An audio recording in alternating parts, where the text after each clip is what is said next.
O Senhor esteja convosco. Ele está no meio de nós. Proclamação do Evangelho de Jesus Cristo segundo Lucas. Glória a vós, Senhor. Naquele tempo, Jesus contou aos discípulos uma parábola para mostrar-lhes a necessidade de rezar sempre e nunca desistir, dizendo: Numa cidade havia um juiz que não temia a Deus e não respeitava homem algum. Na mesma cidade havia uma viúva que vinha à procura do juiz pedindo: Faze-me justiça contra o meu adversário. Durante muito tempo, o juiz se recusou. Por fim, ele pensou: Eu não temo a Deus e não respeito homem algum, mas esta viúva já me está aborrecendo. Vou fazer-lhe justiça para que ela não venha agredir-me. E o Senhor acrescentou: Escutai o que diz este juiz injusto. E Deus não fará justiça aos seus escolhidos, que dia e noite gritam por ele? Será que vai fazê-los esperar? Eu vos digo que Deus lhes fará justiça bem depressa. Mas o Filho do Homem, quando vier, será que ainda vai encontrar fé sobre a terra? Palavra da salvação. Per evangelica dicta deleantur nostra delicta.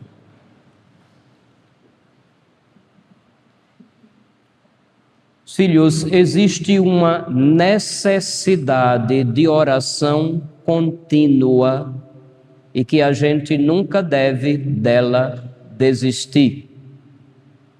São Lucas, capítulo 18, versículo 1 nos diz isto. E é nesse intuito que é contada a parábola e também com o mesmo intuito que a igreja colocou para nossa reflexão a leitura do livro do Êxodo no capítulo 17, mostrando a intercessão de Moisés em favor de Israel. Nosso Senhor não está nos ensinando um modo infalível de conseguir qualquer favor divino, porque já houve quem interpretasse: Moisés erguia os braços, quando os braços de Moisés pesavam e caía, Israel perdia. Quando ele levantava, Israel ganhava. Os outros fizeram Moisés sentar e sustentar os braços erguidos. Logo, vamos orar de braços erguidos, porque é assim que a gente vence a batalha. Eu já vi gente imbecil pregando esse tipo de coisa. Nosso Senhor não está ensinando a posição de como você deve estar na hora da oração. Não é esse o intuito. Ele deseja que a gente seja, digamos assim, perseverante na oração, de forma que a nossa oração vá progredindo no sentido de não mais procurar a Deus para conseguir coisas de Deus, mas progredindo até o ponto de entender que Deus é alguém com quem eu preciso estar, com quem eu preciso colocar a conversa em dia, com quem eu preciso tratar das minhas questões primeiro, antes de tratar delas com qualquer outra pessoa, em qualquer ocasião. É isso, meus filhos, que realmente nos interessa.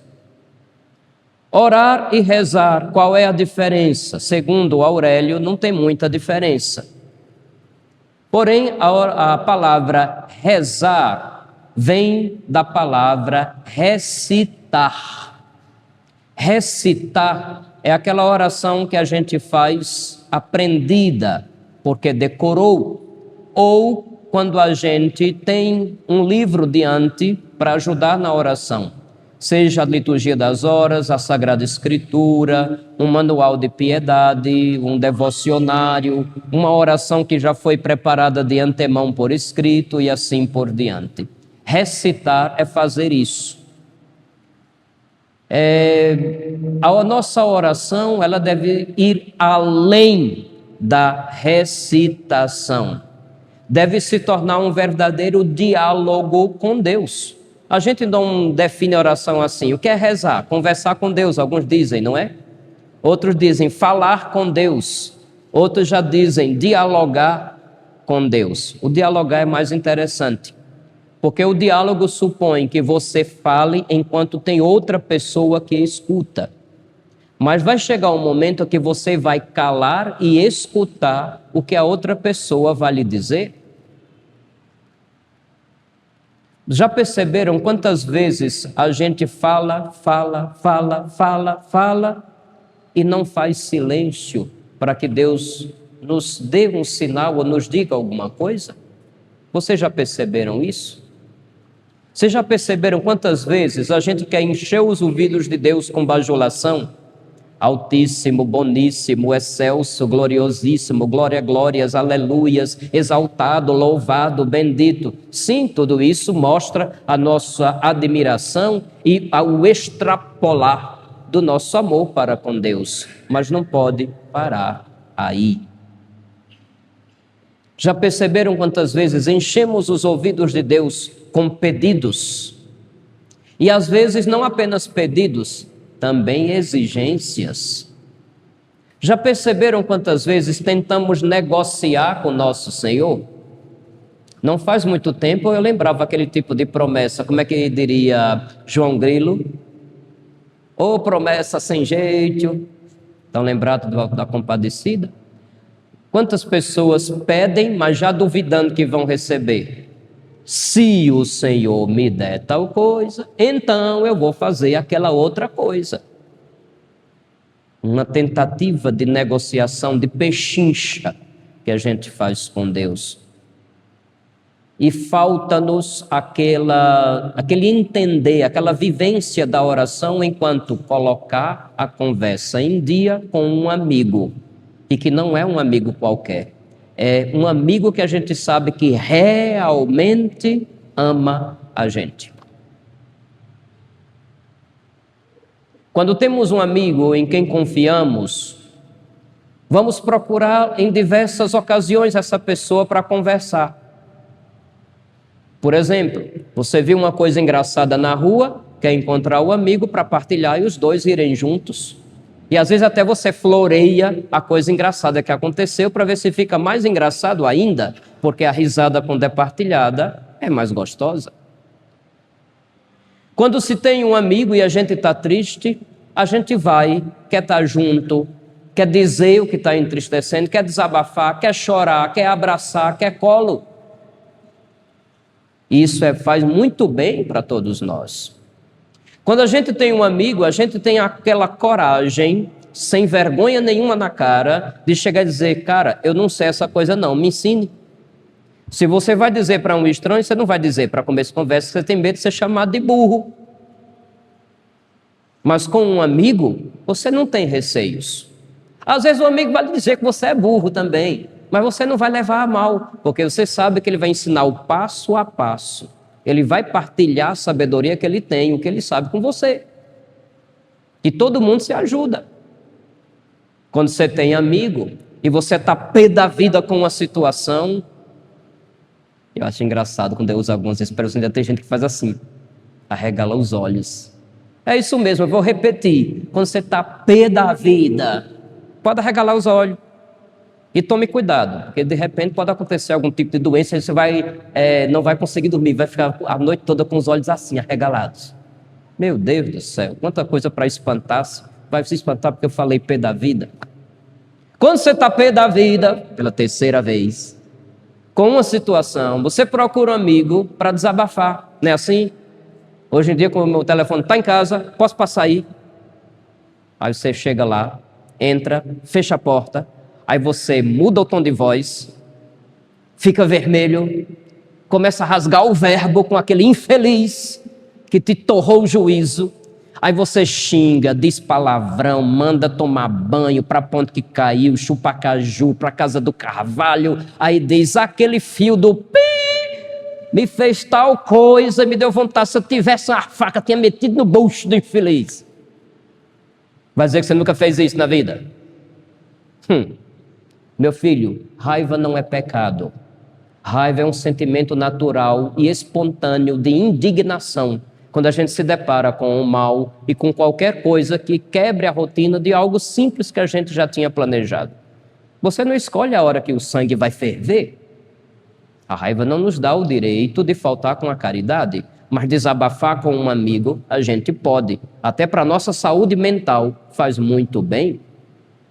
Depois que você rasga o verbo desabafando a raiva que você está do infeliz que lhe torrou juízo, você para assim, aí olha para a cara do amigo ou da amiga e diz assim: ô cara, desculpe eu estar falando essas coisas, mas eu estava precisando tanto botar para fora. O amigo às vezes ri, às vezes chora, às vezes se empolga com a nossa raiva também, mas no final sempre vai dizer assim: que é isso, a gente está aqui para isso também, estamos juntos. Vai dizer que você não tem amigos para fazer isso na hora que está precisando. Se não tiver, sua vida não está indo tão bem assim não. Infeliz quem não tem um amigo com quem desabafar. Tal como fazemos com os nossos amigos aqui, assim também deve ser o nosso estar com Jesus. A nossa conversa posta em dia com Ele. A nossa oração. Eu estou tentando traduzir em palavras muito simples o que a gente aprende com os santos. A gente celebrou essa semana Santa Teresa de Ávila. E Santa Teresa chegou com muito custo a esse aprendizado, que oração é você cultivar uma amizade com alguém que sabemos que nos ama. E para cultivar a amizade, tem que conversar. Tem que desabafar, tem que calar, tem que algumas vezes não dizer nada, só saber que Ele está ali, que Ele te vê, que Ele te conhece. Quantas vezes a gente não sabe o que dizer na oração? Não precisa dizer nada não, basta saber que está com Ele. E se você não tem jeito de falar com o nosso Senhor, tal como eu estou falando aqui, pronunciando as palavras verbalmente, sonoramente, na tua mente, aprenda a fazer oração mental, no teu silêncio, onde só tu e Deus, na tua consciência, podem se encontrar. O diabo não vai entrar. Ele nem vai saber do que vocês estão tratando e você terá um ponto de vantagem sobre os infernos. Quando eu quero vencer uma batalha, o inimigo não pode saber dos meus planos. À medida que eu aprendo a fazer silêncio e na minha mente converso com Deus, Deus ouve os desabafos do meu pensamento, da minha imaginação, só nós saberemos o que estamos tratando. Persevere. Se você chegar ao ponto de, na sua oração, já não pedir mais praticamente nada para si, só para os outros que lhe pediram, rezem por mim. Se você chegar ao ponto de, na oração, só tratar das coisas que parecem tão simples do dia a dia, você terá aprendido a rezar.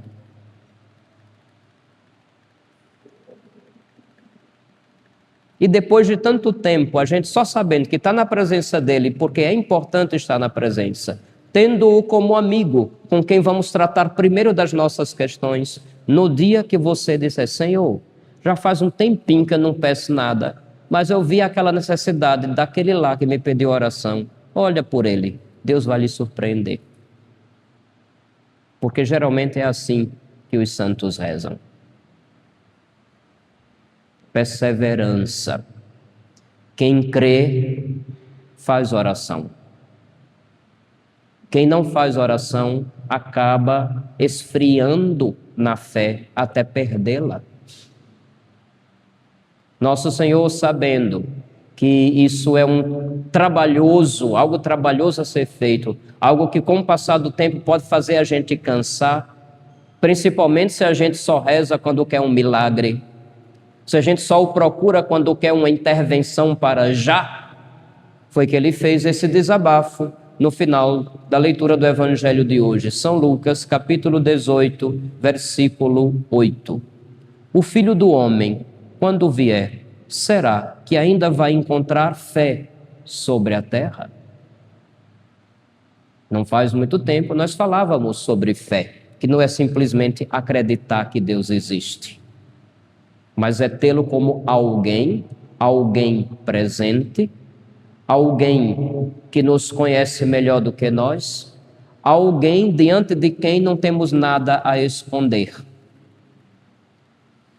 Se sabemos tudo isso, se a fé nos dá essas certezas, devemos, portanto, rezar sabendo que estamos na presença dele, seja na igreja, seja no quintal de casa ou em qualquer outro lugar.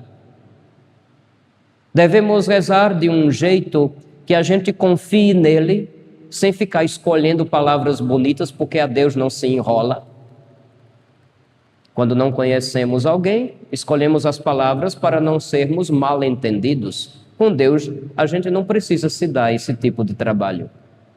Confiança é necessária. E se diante de Deus, o que é que não podemos esconder nada? Por que é que a gente acha que pode inventar uma narrativa para convencer Deus que a gente está certo, se Ele já sabe de tudo? Então, portanto, seja verdadeiro, seja sincero.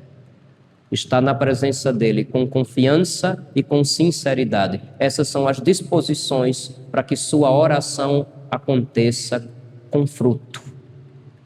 Não é difícil fazer isso.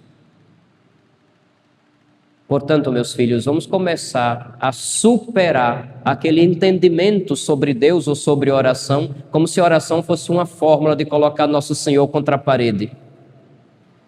Às vezes tem algumas orações que parece que estão forçando a barra com Deus. Pelo amor de Deus, ou não deve ser assim. Eu me recordo, por exemplo, que alguns colegas falando da recitação da oração da Salve Rainha, ele chegou a dizer que a Salve Rainha equivale a colocar Nossa Senhora contra a parede com a peixeira na goela. Ou melhor, a Salve Rainha não, aquela oração de São Bernardo, o Lembrai-vos. Quase me digo uma besteira agora aqui. É o Lembrai-vos de São Bernardo, muitos de vocês conhecem. Que começa assim: lembrai-vos, ó piedosíssima Virgem Maria, que nunca se ouviu dizer que algum daqueles que tenham a vós recorrido, implorado a vossa assistência, reclamado o vosso socorro, tenha sido por vós desamparado. É quase como se você dissesse para ela: será que eu vou ser o primeiro? Não, a gente não precisa forçar a barra. A gente não precisa lembrar a Deus as obrigações de Deus, por mais que os salmos vira e mexe, recorde: Senhor, lembra-te do que fizeste aos nossos pais, lembra-te de tuas promessas. Mas às vezes a oração dita desse jeito não é tanto para lembrar a Deus, é para lembrar mais a nós. Tal como também os pedidos que fazemos. Não tem lógica você pedir a paz, mas ao mesmo tempo você guardar rancor de alguém que lhe aprontou com você, você não conversar com seu vizinho, você alimentar inimizades. Não tem lógica. Então, se você está pedindo a paz, promova a paz, assuma o compromisso pela paz. Se você, por exemplo, está pedindo, vamos supor, para que Deus lhe dê uma graça de amar melhor, fique atento às pessoas difíceis de seu convívio do dia a dia, que vai ser ali que você vai ser desafiado a amar o próximo. Se você está pedindo a Deus para passar no exame, mas você não estuda, Deus não ajuda quem é preguiçoso. E assim por diante. A oração que fazemos, o pedido que fazemos, também deve nos comprometer a já buscar de nossa parte alcançar aquilo que estiver ao nosso alcance. Você deve procurar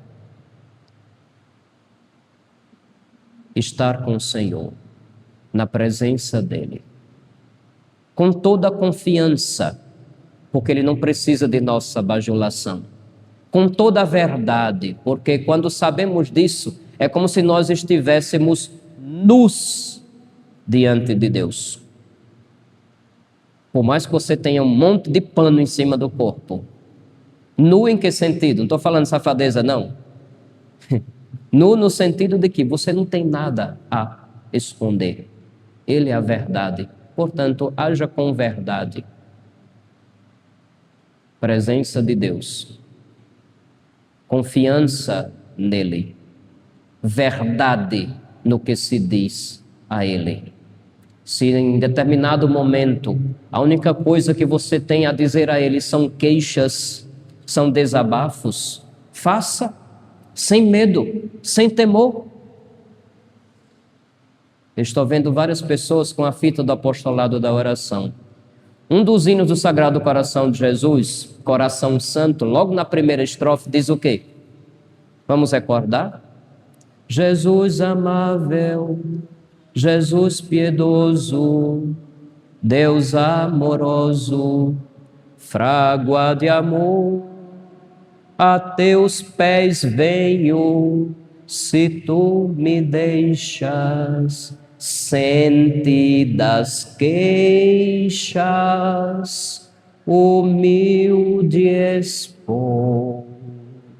Se na sua oração, naquele instante de sua existência, a única coisa que você está sendo tomado de um jeito que precisa pôr para fora são as sentidas queixas, tenha a humildade de entender que na presença de Deus, com toda a confiança, você precisa ser verdadeiro. Faça as suas sentidas queixas de forma humilde, não de forma arrogante, como quem está exigindo que Deus faça logo um milagre, mas simplesmente como aquele desabafo que se faz com uma pessoa amiga. E não é qualquer amigo, é aquele que nos ama em perfeição, porque é o próprio amor.